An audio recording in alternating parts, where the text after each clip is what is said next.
А сега, така казва Господ, Творецът ти, Якове, и Създателят ти, Израил. Не бой се, защото аз те изкупих. Призовах те по име, мой си ти. Когато минаваш през водите, с тебе ще бъда, и през реките те няма да те потопят.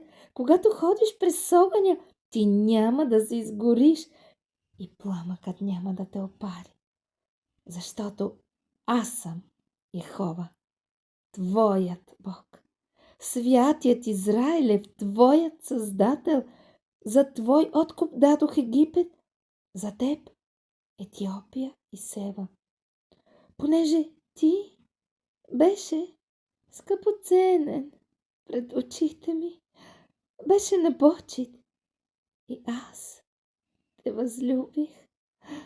Затова ще дам хора за теб и племена за живота ти.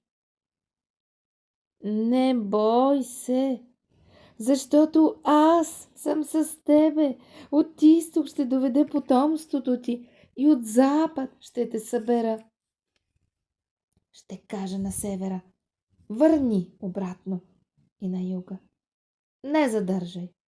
Доведи синовете ми отдалеч и дъщерите ми от земния край. Всички, които се наричат с моето име, които сътворих за славата си. Аз създадох всеки от тях.